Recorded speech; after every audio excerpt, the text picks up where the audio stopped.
Yo, what's up mga lods? Bali ngayong araw nga yung kaarawan ko kaya magkakaroon tayo ng konting salo-salo dito sa bahay ng ate ko kasi kung sa bahay namin gaganapin yung birthday ko, hindi kami magkakasya. Pagkatapos kong i-assist yung mga nag-deliver ng mga upuan at mga lamesa, ihatid ko naman yung mga anak ko sa school. Meron kasing pasok ngayon, ayaw na ayaw kasi nila yung uma-absent sa school kahit na merong event sa bahay. Pagkatapos kong ihatid yung mga anak ko sa school, magtitimpla naman tayo ng kape, pang pagising at pang pabuhay. Hindi kasi nakukumpleto yung umaga ko pag hindi ako nakakainom ng kape. At syempre, manonood muna tayo ng flip top para ma-relax. At yun na nga, pagkatapos nating mag-relax, naligo tayo at magsusot tayo ng red. Nakasanayan na kasi sa mga Pilipino na kapag birthday, nagsusot ng pula at pupunta na nga tayo ng simbahan para magpasalamat sa Panginoong Diyos sa araw na ito, sa aking kaarawan at sa mga biyayang binibigay niya sa walang sawang paggabay at pagsuporta at pagmamahal sa aking pamilya at sa aking mga anak. Pagkatapos ko nga sa simbahan ay maghahanap naman ako ng rerentahan namin ng videoke. Syempre hindi makukumpleto yung party pag walang kantahan. Pagkatapos ko nga magbayad dumiretso na ako ng Jollibee para bilhan ng pagkain yung mga anak ko para sa lunch nila. Kasi alam ko mamaya pag nagsimula na yung kainan at mga bisita mabibisi na ako. Bale 3 burger steak nga pala yung in-order ko.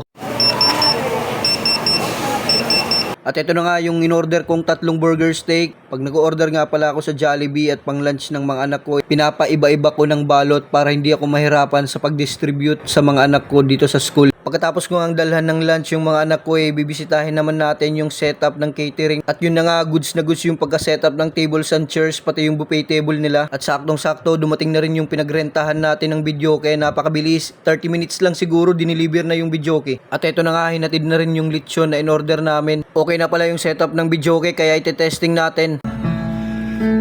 There'll be no if to say. At yun na nga, nagsisi ako na kumanta ko dahil biglang bumuhos yung ulan. Sinimulan na rin yung pag-slice ng lechon para hindi mahirapan yung mga bisita mamaya.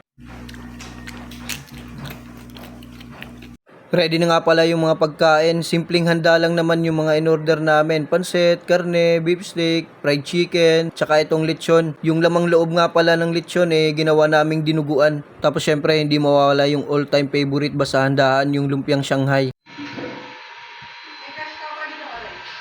At ito na nga, bumili na rin kami ng cake. Syempre birthday ko, kaya akong bibili ng cake ko. Salamat nga pala sa Food Panda. Medyo nasira nga pala yung 2 cake, pero okay lang naman, hindi naman yan nakaka-apekto sa lasa.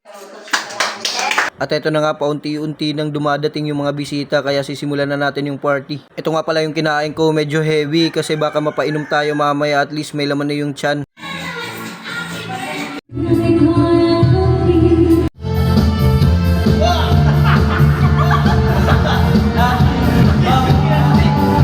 At yun na nga, inabot na kami ng gabi. Maraming salamat sa mga nakisaya at pumunta. Hanggang dito na lang. Peace!